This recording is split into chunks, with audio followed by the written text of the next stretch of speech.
The moment I spotted that sleek black SUV parked sideways across the entrance to my client's driveway at 5:45 on a bone-chilling February morning, I knew the day was about to go completely off the rails. A ferocious blizzard had rolled through the Denver foothills overnight, burying everything under nearly 2 feet of heavy, wet snow. My phone had been lighting up nonstop since 4:30 a.m., neighbors panicking about being snowed in, elderly folks worried they couldn't get to dialysis, parents wondering how their kids would make it to school if the roads stayed blocked. I run Summit Snow Services out of a small shop in Arvada, and after more than 12 years plowing driveways from Lakewood to Golden, I thought I'd seen every kind of headache. But nothing prepared me for Diane Marshall. My name is Jack Thompson, and that Saturday morning in Pine Ridge Estates turned into one of the longest, most exhausting days of my life. The storm wasn't letting up. The forecast called for another 6 to 8 inches by early afternoon. I had 14 driveways contracted in this upscale subdivision alone. People counting on me so they could get to work, to the hospital, to the grocery store before the plows gave up on the side streets. My F-550 rumbled to a stop in front of 212 Aspen Lane, my first scheduled job. The wide driveway should have been an easy 30-minute clear, but there was the SUV, black Cadillac Escalade, engine cold, lights off, positioned diagonally so no vehicle could possibly squeeze past without scraping paint or tearing up lawn. I sat in the warm cab for a long minute, windshield wipers thumping rhythmically, staring at the obstruction while snowflakes the size of quarters collected on the hood. No emergency flashers. No note on the windshield. This wasn't someone who slid off the road and got stuck. This was deliberate. I grabbed my phone and called Tom Whitaker, the homeowner. Tom, it's Jack. I'm at your place, but there's a black Escalade blocking your entire driveway entrance. You know anything about it? Tom sounded like he'd just rolled out of bed. What? No, that's not ours. We drive a couple of Subarus. Can you work around it somehow? Not a chance. It's parked dead center. I'd have to go over the curb and risk tearing up your grass or my undercarriage. I'll try to find the owner. I zipped up my Carhartt jacket tighter, pulled on my gloves, and stepped out into the wind. The cold stabbed right through every layer. I walked up to the driver's side and cupped my hands against the tinted glass. On the dashboard sat a small engraved plaque, Pine Ridge Estates Homeowners Association, official business vehicle. My stomach sank. I'd dealt with HOA board members before, usually reasonable people, but the ones who carried official placards tended to think the covenants gave them police powers. I knocked on the door of the house next door. No answer. Then I tried Tom's. He came to the front door in a bathrobe and slippers, shivering as he peered past me. That's Diane Marshall's, he said, rubbing sleep from his eyes. She's president of the HOA. Lives 3 streets over on Cedar Court. No earthly idea why she'd be parked in front of my place. Got her number handy? He disappeared for a moment and came back with his phone. I punched in the digits and hit call. It rang 6 times before a crisp, irritated voice answered. This is Diane Marshall. Good morning, Diane. This is Jack Thompson with Summit Snow Services. Your Escalade is blocking the driveway at 212 Aspen Lane. I'm trying to get in to clear it for Mr. Whitaker. Could you come move it? I've got a full schedule, and people really need access today. There was a deliberate pause, long enough that I could hear the faint clink of a coffee mug being set down. Who gave you permission to operate commercial equipment in Pine Ridge before 8 o'clock on a Saturday? I actually pulled the phone away from my ear for a second, wondering if I'd misheard. Ma'am, it's a declared snow emergency.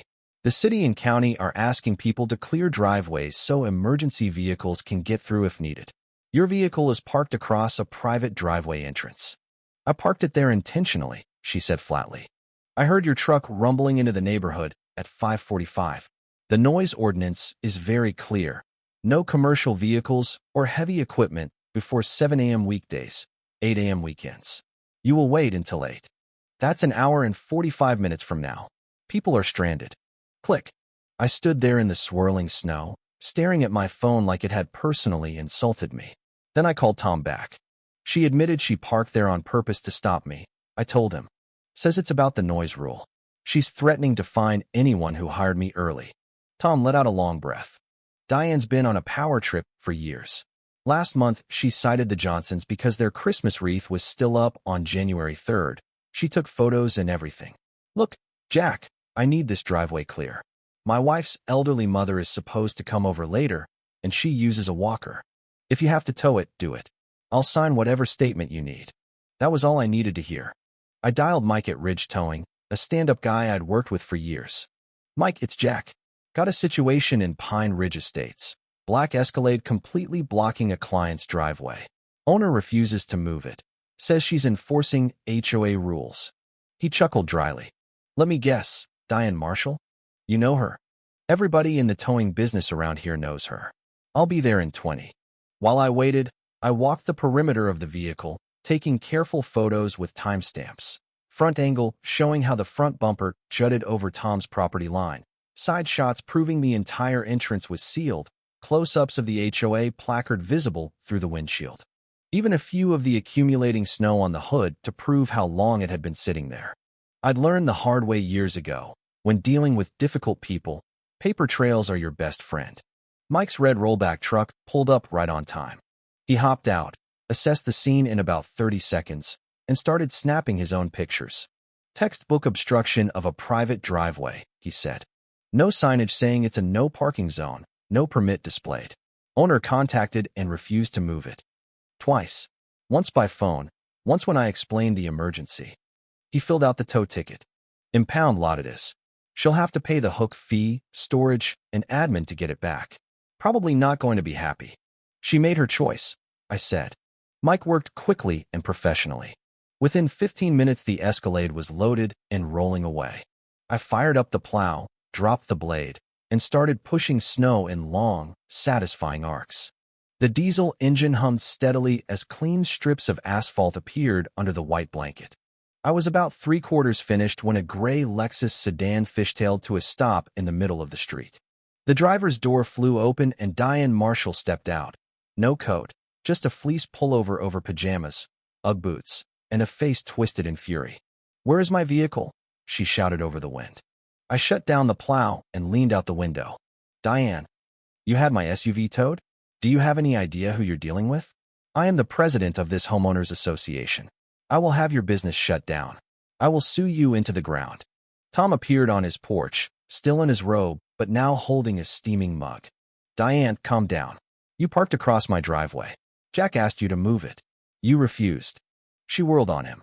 "You are going to be fined 3 separate violations. Tom Whitaker, $50 for contracting an unauthorized service before permitted hours, $100 for arranging an unapproved tow within community boundaries, and another $100 for creating a public disturbance.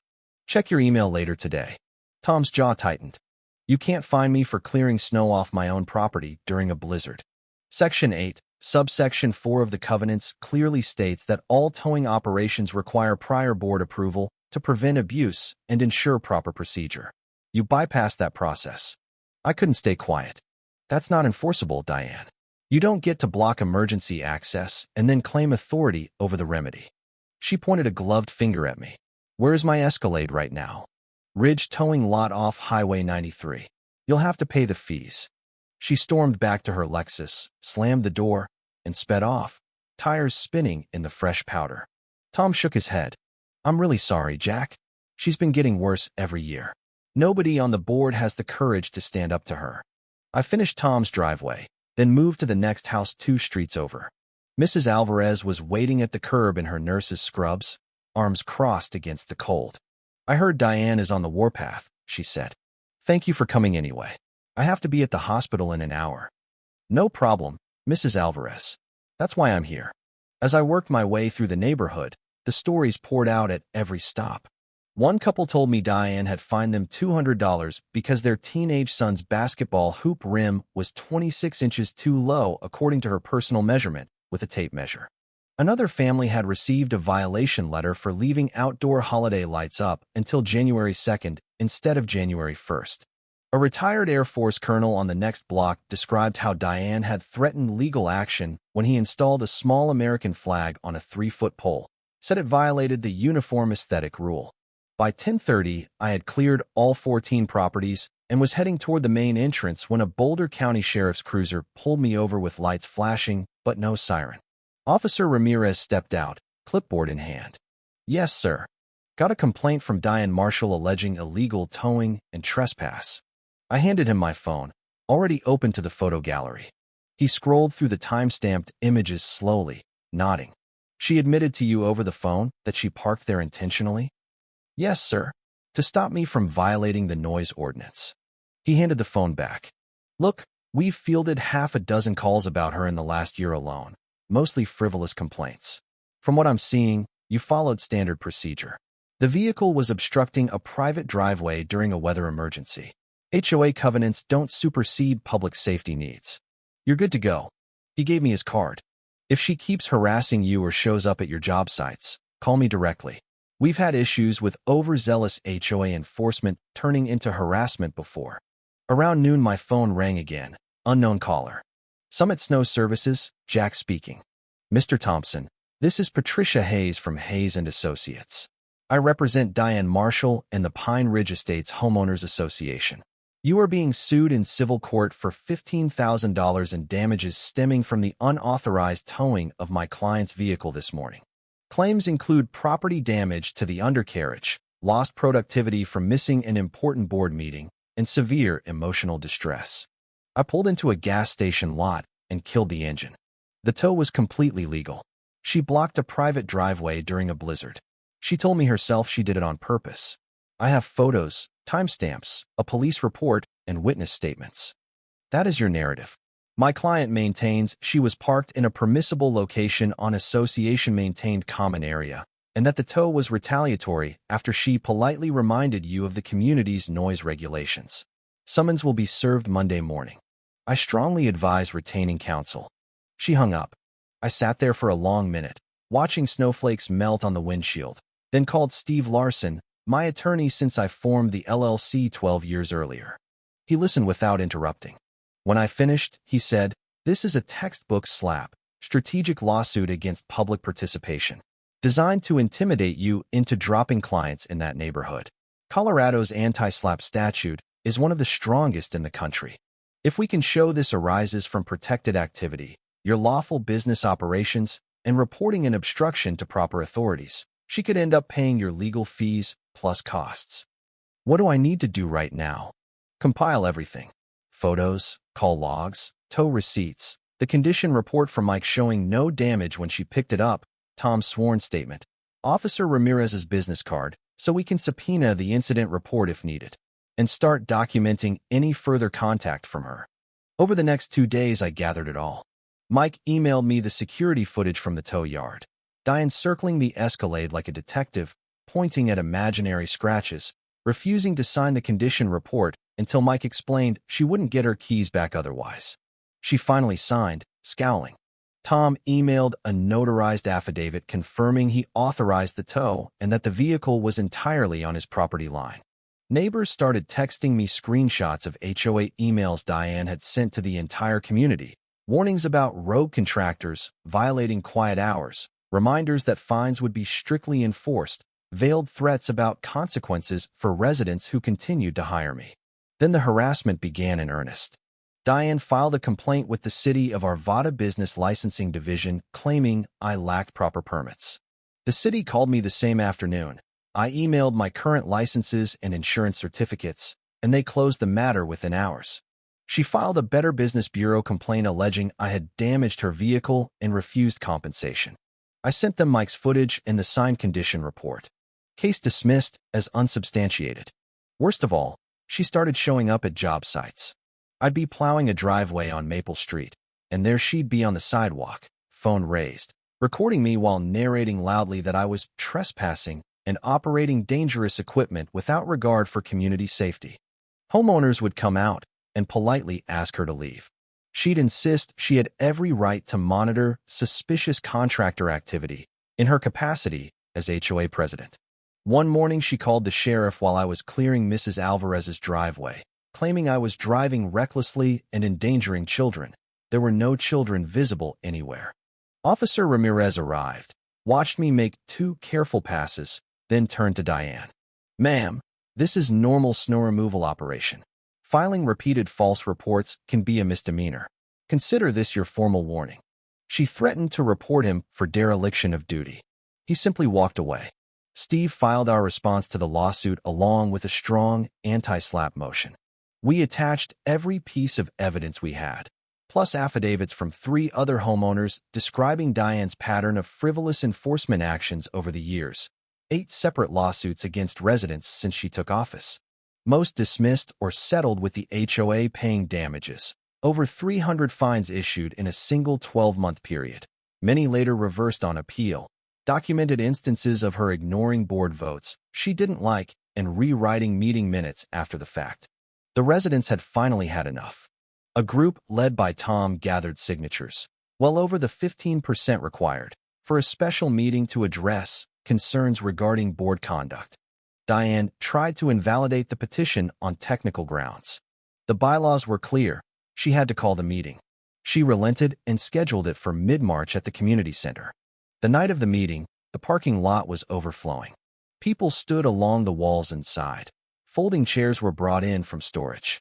Diane sat at the head table in a navy blazer, flanked by 3 visibly uncomfortable board members. She banged the gavel precisely at 7. This special meeting of the Pine Ridge Estates Homeowners Association is called to order. Before we begin, I remind everyone that comments must be recognized by the chair and remain civil and relevant. Tom stood immediately. Point of order. The agenda was set by the petitioners, not the board. Per Section 4, Subsection 8, we are entitled to present our concerns first and for a minimum of 15 minutes. Diane's lips thinned. The board retains authority to structure meetings appropriately. Another resident, a retired engineer named Paul Garrett, stood. Actually, the bylaws say otherwise. Would you like me to read the exact language? After a tense silence, Diane relented.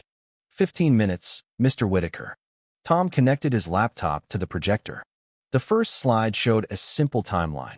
8 lawsuits filed by Diane personally or on behalf of the HOA in 4 years. Total legal fees paid by the association exceeding $62,000. 6 of the 8 cases dismissed or lost with costs awarded against the HOA. The room murmured. Tom clicked forward. Slide 2. A chart of fines issued. 312 in the previous calendar year. More than triple the number issued during the prior president's entire 6-year term combined. Many of these fines, Tom said evenly, were challenged and overturned, but only after homeowners spent hundreds of dollars and dozens of hours fighting them. Diane interrupted. Fines are necessary to preserve property values and community standards. If residents simply complied. A voice from the back. Let him finish. Tom continued. He showed photos of Diane's Escalade blocking the driveway, side by side with satellite images proving it extended onto private property. He read aloud the transcript of my recorded call with her. Colorado is a one-party consent state for phone calls when one participant is on private property, and played a brief clip of her admitting she parked there intentionally. The room erupted. People shouted questions. Diane banged the gavel repeatedly for order. A motion was made from the floor to amend the bylaws on an emergency basis to allow removal of board officers by simple majority vote rather than unanimous board consent. Diane protested procedure. Paul Garrett cited the exact emergency clause in Section 12. The amendment passed 58-4. A second motion immediately followed, removed Diane Marshall as president effective immediately. The vote, 74 in favor, 6 opposed. Diane stood, face crimson. This is unlawful. I will sue every person who voted yes. You have not heard the last of me. She gathered her papers and marched out. The room broke into sustained applause. In the weeks that followed, the new interim president, a quiet, sensible woman named Ellen Carter, rescinded every fine Diane had issued related to the snow removal incident. She sent a community-wide email apologizing for the prior administration's overreach and promising a full review of all open enforcement actions. Diane, however, doubled down. She filed suit against the HOA itself, demanding reinstatement and damages for defamation and breach of fiduciary duty. That case went nowhere. Our anti-SLAPP hearing arrived at the end of March in the Jefferson County Courthouse. I wore my only suit and sat nervously beside Steve. Diane sat at the plaintiff's table with Patricia Hayes, glaring daggers across the aisle. Mike from Ridge Towing was there with his attorney. Tom attended with his own counsel. Judge Margaret Harlan, a no-nonsense veteran of the bench, called the hearing to order. Counsel, I've read the pleadings and the exhibits. This appears to center on a towed vehicle during a snowstorm. Ms. Hayes, why should this case proceed in light of Colorado's anti-SLAPP statute? Patricia stood. Judge Harlan lifted a stack of photos. I have clear images here showing the vehicle positioned across a private driveway entrance. I have a sworn statement from the property owner authorizing the tow. I have a sheriff's report concluding no wrongdoing by the defendant. And I have a condition report signed by your client acknowledging no visible damage upon retrieval. What objective evidence do you have to the contrary? Patricia hesitated. We intend to retain an expert during discovery to examine the photographs for possible manipulation. The judge's eyebrows rose. This is an anti-SLAPP hearing, counsel.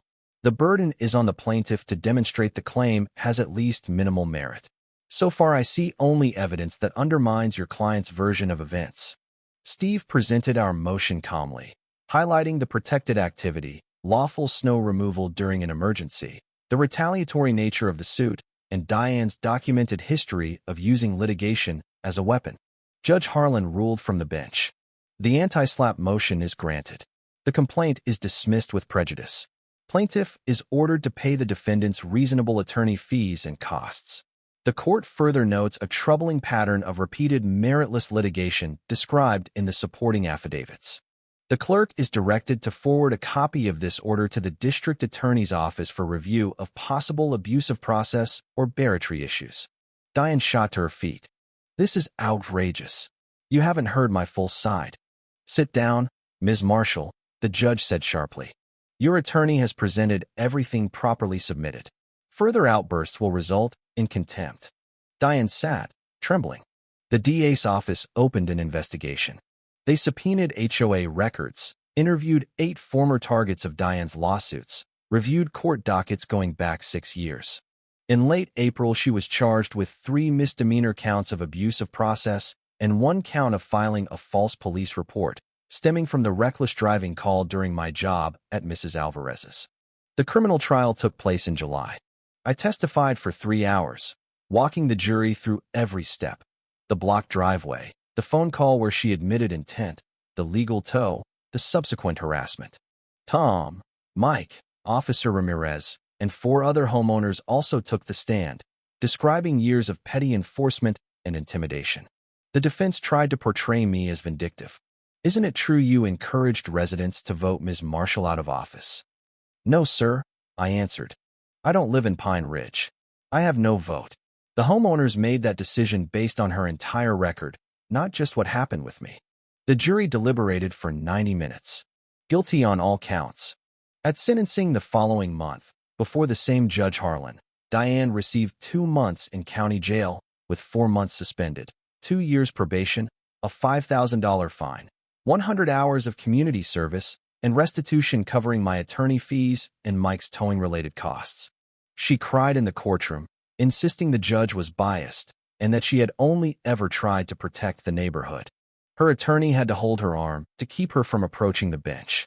Diane appealed every ruling. Every appeal was denied. Civil suits filed against her by prior victims.